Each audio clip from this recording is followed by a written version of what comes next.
Hi hello friends, welcome back to our channel. నేను మీ రేవతి. అందరూ ఎలా ఉన్నారు? నేనైతే బాగున్నాను. ఈరోజు వినాయక చవితి కదా ఫ్రెండ్స్, ఇంకా పూజ అయితే చేసుకుంటారు. అందరూ చాలా హడావిడిగా వెళ్తూ ఉంటారు. ఎందుకంటే ఇది మనకి తెలుగు పండుగల్లో ఫస్ట్ పండుగ కాబట్టి ఇంకా అందరూ చాలా హడావిడిగా ఉంటారు. వినాయక చవితి అంటే మామూలుగా ఉంటుంది. మరి ఇంకా అయితే ఇప్పుడు నేను కూడా వినాయక చవితి చేసుకుంటాం కాబట్టి ఇప్పుడు వినాయకుడికి ఏమేమి ప్రసాదాలు చేయాలో ముందు అవైతే చేసేస్తాను. ఇంకా తర్వాత అయితే పూజకి అయితే ఏమేమి కావాలో అవన్నీ రెడీ చేసుకుని పూజ అయితే స్టార్ట్ చేస్తాను. ఇలాగ ఈరోజు 10:30కి ఇలాగ టైమింగ్ అయితే పడుతుంది కాబట్టి కొంచెం లేట్గా చేసుకున్నా పర్వాలేదు, హడావిడిగా కాకుండా. ఇంకా రండి చూద్దాం ఏమేమి చేయాలి.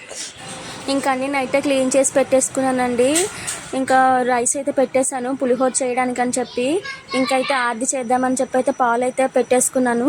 అందులో యాలక్కాయలు దంచి అయితే వేసేసాను. కొన్ని కొబ్బరి ముక్కలు కూడా వేసేసుకున్నాను. అలాగే నానబెట్టుకున్న పచ్చెనగపప్పు కూడా తీసి అందులో వేసేసుకున్నాను. ఇంకా కొబ్బరి పూర్ణి చేద్దామని చెప్పి అయితే బెల్లం అయితే పెట్టేసుకున్నాను.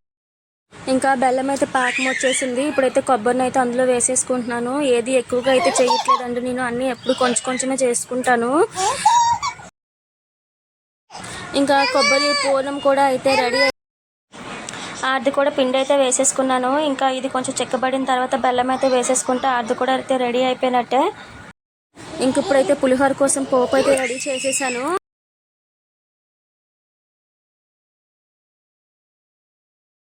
ఇప్పుడైతే వంటలు చేద్దామని చెప్పేసి అయితే ఇలానైతే వాటర్లో బెల్లం అయితే వేసుకొని వాటర్ బాగా మరిగినంత వరకు అయితే ఉంచుకుంటాను. ఇప్పుడైతే పిండి వేసి కలిపేసుకుంటాను. ఇలా దగ్గరికి అయితే అయిపోయింది కదండి. ఇప్పుడైతే చిన్న ముద్దనైతే తీసుకొని దాని మధ్య కొబ్బరి పూర్ణం అయితే పెట్టేసి చుట్టేసుకోవడమే. దాన్ని అయితే మళ్ళీ ఆవిరైతే పట్టుకోవాలి. ఇక్కడైతే ఇలా చేసుకుంటున్నాం, కానీ మా పల్లెటూరులో అయితే ఒట్టిగడ్డలో పెట్టి అయితే ఆవిరి పడతారనమాట. కుడుములు చాలా బాగుంటాయి, చాలా టేస్ట్గా కూడా ఉంటాయి. మీలో ఎంతమందికి తెలుసో కామెంట్ చేయండి. అవంటే నాకు చాలా ఇష్టం.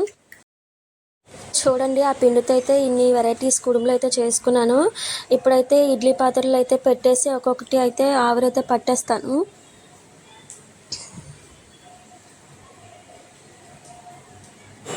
ఇంక ఇప్పుడైతే దేవుడి మూలను అయితే పూజ కూడా కంప్లీట్ అయితే చేసేసుకున్నాను.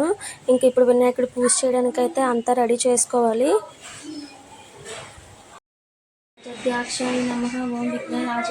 ఇంకా పూజ కోసం అయితే అంతా సిద్ధం చేసేసుకున్నానండి. పాలు వెళ్ళది కట్టేసుకొని అయితే వినాయకుని రెడీ చేసేసుకున్నాను. దీపం అయితే వెలిగించేసి ఇంకా ఫస్ట్ అయితే మంత్రాలు అయితే చదివేసుకుంటున్నాను. ఇంకా ఇప్పుడైతే వ్రత కథ కూడా చదవాలి కదండి. నేను మా పాప అయితే కూర్చుని పాప వెంటుంది, అలా చదువుతూ ఉంటే పక్కన కూర్చొని ఇంకా దీప నైవేద్యాలన్నీ అయితే రెడీ చేసేసుకొని పెట్టేసుకున్నాను అనమాట. ఇంకా పూజ అయితే కథ అయితే స్టార్ట్ చేసేసానండి చదవడం. ఇంకా పూజ అయితే పూర్తి అయిపోయిందండి. ఇంకా నీరాజనం కూడా అయితే సమర్పించేశాను.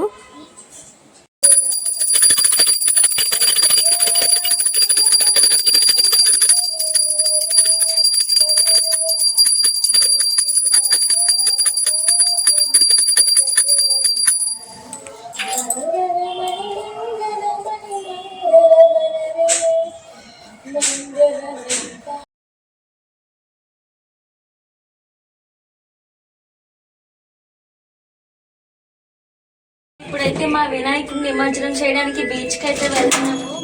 మా నలుగురిని అయితే బీచ్కి వెళ్దామని అయితే రెడీ అయిపోయాము. ఇంకా బీచ్కి అయితే వెళ్ళి వినాయకుడిని నిమజ్జనం చేసేయడమే.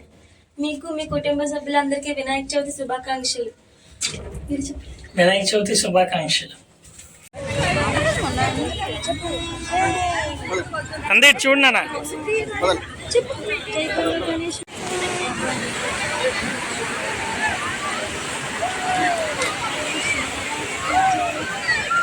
ఓకే.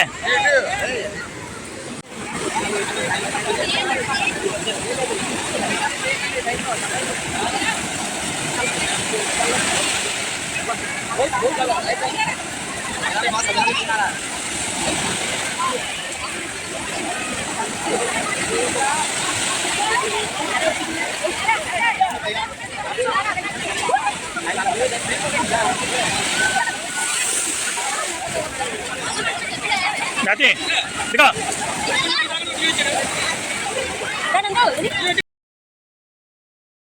జనాలు అయితే అస్సలు ఖాళీ లేదండి బాబు, చాలా మంది ఉన్నారు. ఇంకోటి ఏంటంటే అన్ని బీచ్లోనే కలిపేస్తున్నారండి. లాస్ట్ ఇయర్ అయితే మొత్తం పల్లకీలు ఇవన్నీ అయితే సైడ్ని అయితే వంపించేసి ఓన్లీ బొమ్మను ఒకటే బీచ్లో కల్పించేవారు.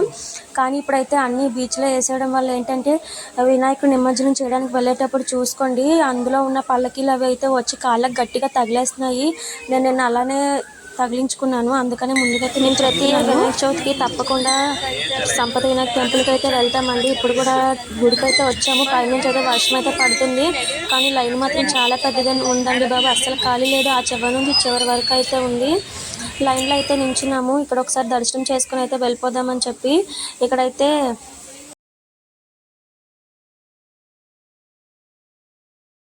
ఇంకా లైన్లోనైతే నించున్నాము. మా హియాన్ష్ బాబు అయితే ఆ తాడిపత్రిని చూసి అయితే చాలా ఎగ్జైట్మెంట్ ఫీల్ అయ్యాడు. ఒకసారి దండం అయితే పెట్టేసుకుని అయితే ఇంకా లైన్ దగ్గరలోకి అయితే వచ్చేసాము. ఇంకా దర్శనం చేసుకోవడానికి అయితే లోపలికి అయితే వెళ్తున్నాము. మంచి విషయాలు తెలియజేసేటువంటిది పురాణం.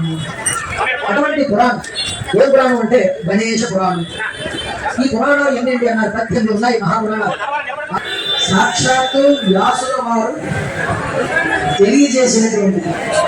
ఇందులో విచిత్రం ఏమిటి అంటే వ్యాసుల వారి సంగతి కూడా ఈ గణేష పురాణంలో వస్తుంది. ఇంకా సంపద వినాయక దర్శనం కూడా అయిపోయిందండి. ఓం గం గణపతే నమః.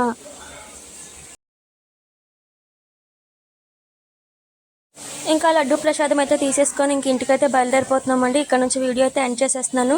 మీకు మీ కుటుంబ సభ్యులకు వినాయక చవితి శుభాకాంక్షలు అండి. మాకు ఎప్పుడూ బొజ్జ గణపతి ఆశీస్సులు అయితే మనపై ఉండాలని చెప్పి మనస్ఫూర్తిగా అయితే కోరుకుంటున్నాను.